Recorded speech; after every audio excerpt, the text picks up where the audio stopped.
Yeah.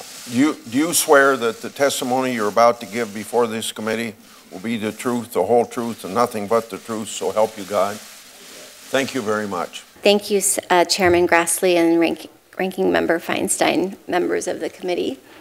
My name is Christine Blasey Ford. I am a professor of psychology at Palo Alto University and a research psychologist at the Stanford University School of Medicine. I won't detail my educational background since it has already been summarized. I have been married to Russell Ford since 2002, and we have 2 children. I am here today not because I want to be. I am terrified. I am here because I believe it is my civic duty to tell you what happened to me while Brett Kavanaugh and I were in high school. I have described the events publicly before. I summarized them in my letter to Ranking Member Feinstein and again in a letter to Chairman Grassley. I understand and appreciate the importance of your hearing from me directly about what happened to me and the impact that it has had on my life and on my family. I grew up in the suburbs of Washington, D.C. I attended the Holton Arms School in Bethesda, Maryland from 1978 to 1984.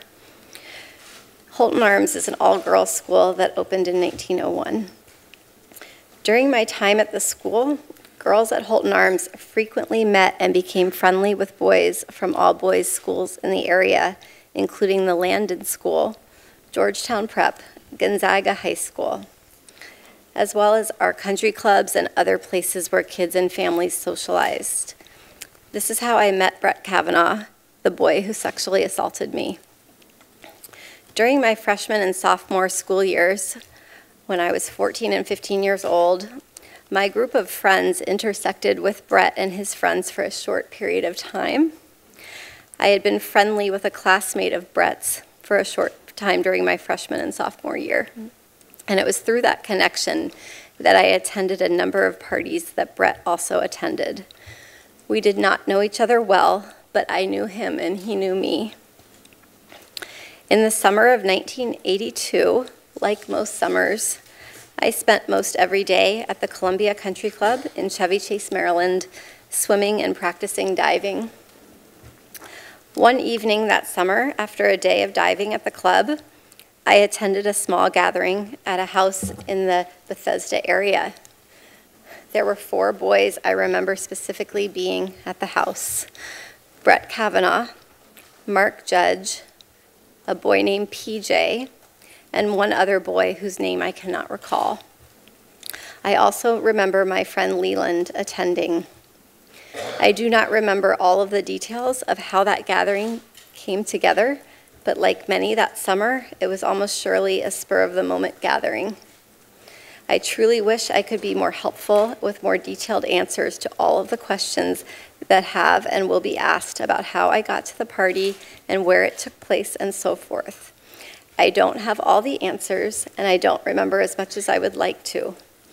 But the details about that night that bring me here today are the ones I will never forget. They have been seared into my memory and have haunted me episodically as an adult. When I got to the small gathering, people were drinking beer in a small living room, family room type area on the first floor of the house. I drank 1 beer. Brett and Mark were visibly drunk.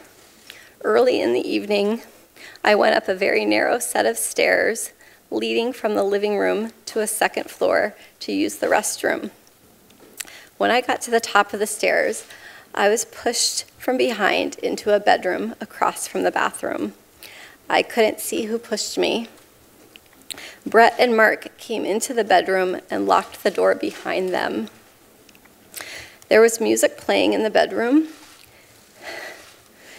It was turned up louder by either Brett or Mark once we were in the room. I was pushed onto the bed, and Brett got on top of me. He began running his hands over my body and grinding into me. I yelled, hoping that someone downstairs might hear me, and I tried to get away from him, but his weight was heavy. Brett groped me and tried to take off my clothes. He had a hard time because he was very inebriated and because I was wearing a one-piece bathing suit underneath my clothing. I believed he was going to rape me. I tried to yell for help. When I did, Brett put his hand over my mouth to stop me from yelling. This is what terrified me the most and has had the most lasting impact on my life. It was hard for me to breathe, and I thought that Brett was accidentally going to kill me. Both Brett and Mark were drunkenly laughing during the attack. They seemed to be having a very good time. Mark seemed ambivalent, at times urging Brett on, and at times telling him to stop.